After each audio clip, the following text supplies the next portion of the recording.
Anger food ಚಾನೆಲ್ಸ್ಗೆ ಸ್ವಾಗತ. ಜೈರಾಮ್ ಮತ್ತು ಲತಾ ಮಾಡುವ ನಮಸ್ಕಾರಗಳು. ಇವತ್ತು ನಾನು ಒಂದು ವಿಭಿನ್ನ ಶೈಲಿಯ ದೋಸೆ ನಿಮಗೆ ಮಾಡಿ ತೋರಿಸೋಣ ಅಂತ. ಈ ದೋಸೆಯ ಹೆಸರು ಮಜ್ಜಿಗೆ ದೋಸೆ ಅಂತ. ಅಂದರೆ ಇದರೊಳಗೆ ಮಜ್ಜಿಗೆನೇ ಬಹಳ ಪ್ರಾಮುಖ್ಯತೆ ಇದೆ. ಇದಕ್ಕೆ ನಾನು ತಗೊಂಡಿರೋ ಪದಾರ್ಥಗಳು 1.5 ಪಾವಷ್ಟು ದೋಸೆ ಅಕ್ಕಿ. 1.5 ಪಾವು ಅಂದರೆ 1.5 ಲೋಟ ಅಂತ ಇಟ್ಕೊಳ್ಳಿ. ಲಾಸ್ಟ್ ಟೈಮ್ ಎಷ್ಟೋ ಜನರಿಗೆ ಪಾವ್ ಅಂದರೆ ಏನಂತ ಅರ್ಥ ಆಗಿರಲಿಲ್ಲ. So you can take it as 1.5 ಲೋಟದಷ್ಟು ದೋಸೆ ಅಕ್ಕಿ, ಅರ್ಧ ಲೋಟದಷ್ಟು ದಪ್ಪ ಅವಲಕ್ಕಿ, ಗಟ್ಟಿ ಅವಲಕ್ಕಿ, ಒಂದು ನಿಂಬೆಹಣ್ಣು ಗಾತ್ರದ ಸೈಜು ಬೆಲ್ಲ, ಮತ್ತು ಒಂದು ಅರ್ಧ ಟೀ ಸ್ಪೂನಷ್ಟು ಮೆಂತ್ಯ, 1 ಲೋಟ ಮಜ್ಜಿಗೆ ಮತ್ತು ಇನ್ನೊಂದು ಲೋಟ ನೀರು. ಇದಿಷ್ಟನ್ನು ಇಟ್ಕೊಂಡಿದ್ದೀನಿ. ಇದನ್ನು ನಾನು ಆ್ಯಕ್ಚುಲಿ ನಿನ್ನೆ ಮಧ್ಯಾಹ್ನ ಅಂದರೆ 1 ಗಂಟೆ ಹಾಗೆ ನೆನೆಸಿದೆ.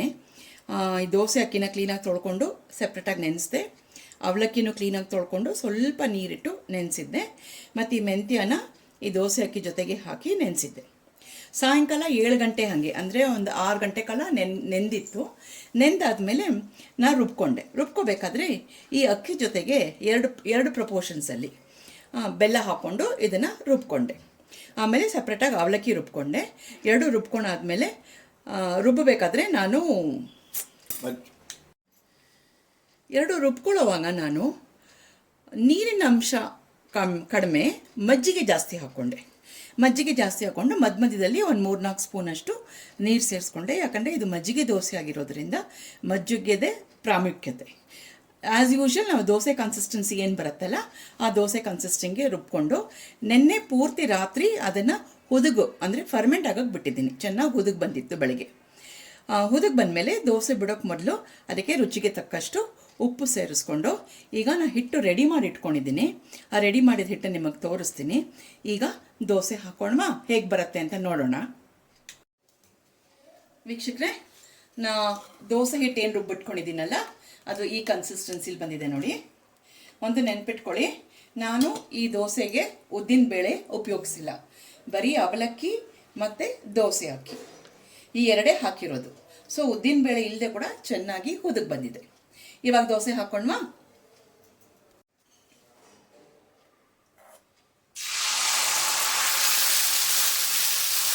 ಈ ದೋಸೆನ ಜಾಸ್ತಿ ತಿದ್ದಬೇಡಿ, ಬರೀ ಇದಿಷ್ಟೇ ಮಾಡಿ ಮುಚ್ಚಿಡೋಣ.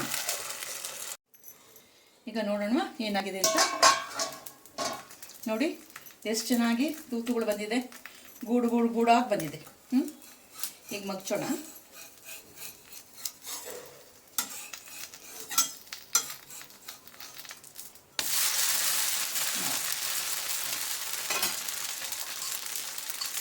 ಇದರ ಮೇಲೆ ಒಂಚೂರು ಎಣ್ಣೆ.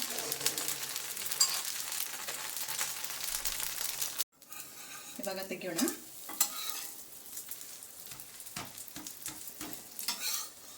ಕ್ರಿಸ್ಪಿಯಾಗಿ ಬಂದಿದೆ. ಓಕೆ, ಇದನ್ನು ತೆಗೆದು ಒಂದು ಕಡೆ ಇಟ್ಕೊಳ್ಳೋಣ. ಈಗ ಇನ್ನೊಂದು ಸ್ವಲ್ಪ ಇನ್ನು ಸ್ವಲ್ಪ ಮೆತ್ತಿಗೆ ಸಾಫ್ಟಾಗಿ ಮಾಡೋಣ. ಅದು ಒಂದು ಕ್ರಿಸ್ಪಿ ದೋಸೆ ಆಯಿತು.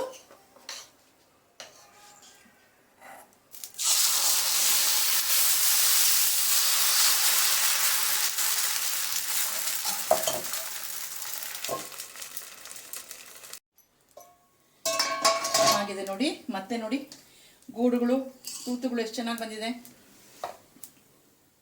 ಚೂರು ಎಣ್ಣೆ ಹಾಕೋಣ.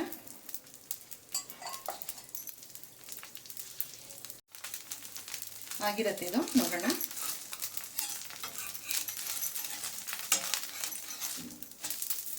ಇದಿನ್ನೂ ಸ್ವಲ್ಪ ಸಾಫ್ಟಾಗಿ ಬಂದಿದೆ. ಒಳ್ಳೆ ಸೆಟ್ ದೋಸೆ ಬರುತ್ತಲ್ಲ ಹಾಗೆ ಬಂದಿದೆ ನೋಡಿ. ಇನ್ನೂ ಒಂದು ದೋಸೆ ಹಾಕ್ಬಿಡೋಣ. ಅದೇ ಈ ದೋಸೆ ಹಾಕೋವಾಗ ಜಾಸ್ತಿ ತೀಡಬೇಡಿ ಅಂತೀರಲ್ಲ, ಹಾಗೆ ಸುಮ್ಮನೆ ನಿಧಾನಕ್ಕೆ ಹಾಗೆ ಎಷ್ಟು ರೌಂಡ್ ಬರುತ್ತೋ ಅಷ್ಟು ರೌಂಡ್ ಹಾಕ್ಕೊಳ್ಳಿ. ಸ್ವಲ್ಪ ದಪ್ಪ ಇದ್ರೇ ಚೆಂದ ಇದೆ. ಈ ಥರ ದೋಸೆನ ಮೊದಲ ನಾವು ರಜೆನಲ್ಲಿ ನಮ್ಮ ಅಜ್ಜಿ ಮನೆಗೆ ಹೋದಾಗ ಅವರೆಲ್ಲ ಒರಳಲ್ಲಿ ರುಬ್ತಾಯಿದ್ರು. ಒರಳಲ್ಲಿ ರುಬ್ಬಿಟ್ಟು ಸ್ವಲ್ಪ ಹುಳಿ ಮೊಸರು ಮಿಕ್ಕಿದೆ ಅಂದರೆ, ಅಯ್ಯೋ ಕೊಂಚ ಪುಳಿ ಮೋರ್ ಮಗಂದಿಕ್ರನ ದೋಸೆ ಖರ್ಚುಟ ಕಾಚಿ ಅಂತಿದ್ರು. ಅಂದರೆ ಸ್ವಲ್ಪ ಹುಳಿ ಮೊಸರು ಮಿಕ್ಕಿದೆ, ಹೊಳೆ ಮೊಸರು ಯಾಕೆ ವೇಸ್ಟ್ ಮಾಡಬೇಕು, ಸ್ವಲ್ಪ ದೋಸೆಗೆ ರುಬ್ಬಿಟ್ರೆ ಆಯಿತು ಅಂತ ಹೇಳಿ ಆರಾಮ್ಸೆ ನಮ್ಮ ಅಜ್ಜಿಯವರೆಲ್ಲ ಮಾಡ್ತಿದ್ರು. ಕಾಲಕ್ರಮೇಣ ನಾವು ಅದನ್ನೆಲ್ಲ ಮರ್ತೇ ಬಿಟ್ಟಿದ್ದೀವಿ. ಸೊ ಈಗ ಮತ್ತೆ ಅದಕ್ಕೆ ಮಾಡೋಣ ಅಂತ ಒಂದು ಮಾಡಿದೆ. ಇದು ಟೇಸ್ಟು ತುಂಬ ಚೆನ್ನಾಗಿ ಬರುತ್ತೆ. ಮತ್ತು ಬೆಲ್ಲ ಹಾಕಿದ್ದೀನಿ ಅಂತ ನೀವು ಸಿಹಿಯಾಗಿ ಬರುತ್ತಾ ಅಂತ ತಿಳ್ಕೊಬೇಡಿ.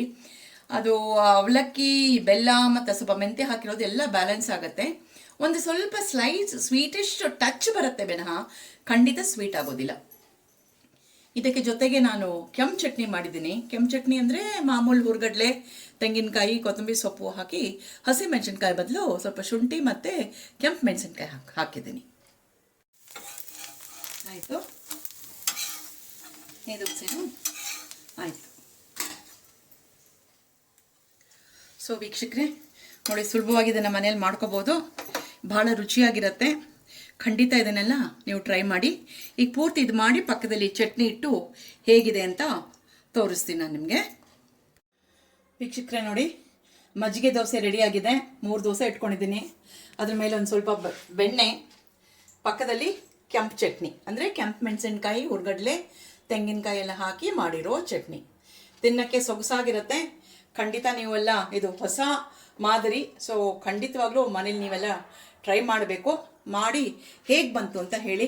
ನಮ್ಮ ಚಾನೆಲ್ ವಿಡಿಯೋ ಪೂರ್ತಿ ನೋಡಿ, ಲೈಕ್ ಮಾಡಿ, ಶೇರ್ ಮಾಡಿ, ಸಬ್ಸ್ಕ್ರೈಬ್ ಮಾಡಿ, ಮತ್ತು ನಮ್ಮ ಚಾನಲ್ಗೆ ಸಪೋರ್ಟ್ ಮಾಡಿ. ಎಷ್ಟು ಹೇಳಿ ಜಯರಾಮ್ ಮತ್ತು ಲತಾ ಸೈನ್ ಆಫ್ ಮಾಡ್ತಾ ಇದ್ದೀವಿ. ಮುಂದಿನ ವಿಡಿಯೋಲಿ ಸಿಗೋಣ. ಅಷ್ಟವರೆಗೂ ನಮಸ್ಕಾರಗಳು.